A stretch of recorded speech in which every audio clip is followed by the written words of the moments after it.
הסיפור הזה? ברא פה יצורים מסכנים, זרק אותם, יאללה, לך לסבול. אני עוד מחכה לך גם גיהנום, אבל זה חכה. וזה בורא עולם.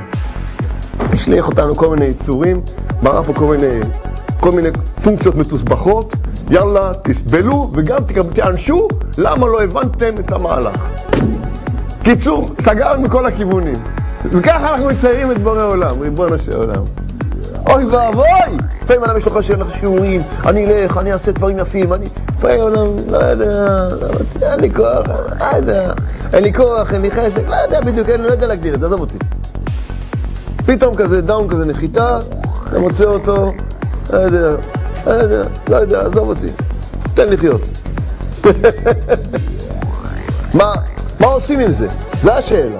אם משגעים אותך, אם לא מניחים אותך, אתה בא ללמוד, פתאום אתה מרגיש, בלבלים אותך. אם אתה בא לתפילה, אתה רוצה להתפלל עם כוחות, פתאום אפסת כוחות. אתה בא למשהו, לוקח יום, יומיים, זה נס, נס. 3 ימים מעל הטבע. אל טבעי כבר. אז רגע, אז מה רוצים פה? למה עושים את הדבר הזה? אתה לא מבין שיש פה משהו מיוחד שעליו נאבקים? זה כל הסיפור. יש פה כנראה איזה תוצאות גבוהים, שעל זה כל המלחמה, ולכם מבלבלים אותי, לכם מתחיל שמירת עיניים, עוד פעם מתישים אותי, מתחיל לעבוד על לימוד תורה, מתישים אותי, לוקחים את החשק, מתחיל תורה לתפילה, מעיפים אותי מזה, מתחיל עם זה, לוקחים אותי הצידה, אז אני מבין שנלחמים פה, מישהו נלחם איתי. שמע אין חיים, חמשירות. אם אתה כזה ירוד, תעשה מה שאתה רוצה, תמיד לא יצא לך כלום. וכנראה מבינים שהולך פה להיות משהו יפה, אם זה ימשיך ככה, יהיה פה משהו יפה, נשים לו רגל. אם נלחמים איתך, אתה מרגיש כזה מאבק קשה, שכל פעם שאתה רק מרים את הראש, בום מכה. רק מרים את הראש, עוד פעם בלבול.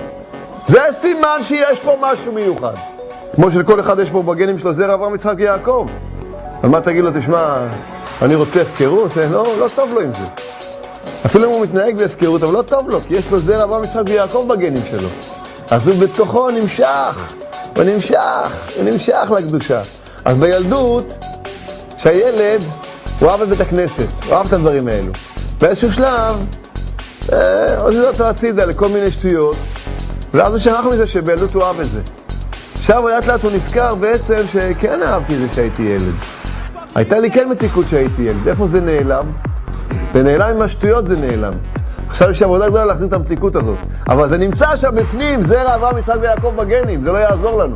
זה נמצא שם בפנים. המתיקות הזאת, הקשר הזה, הנפשי, זרע אברהם יצחק ויעקב, אי אפשר להעלים את זה. זאת אומרת שבעצם כשאדם הולך עם הכרזות שנים, אני שייך לקדושה למרות הכל, ואני אזכה למרות הכל, למרות שאני נראה כמו שאני נראה, הוא יזכה בסוף. על זה כל המלחמה. על זה כל המאבק.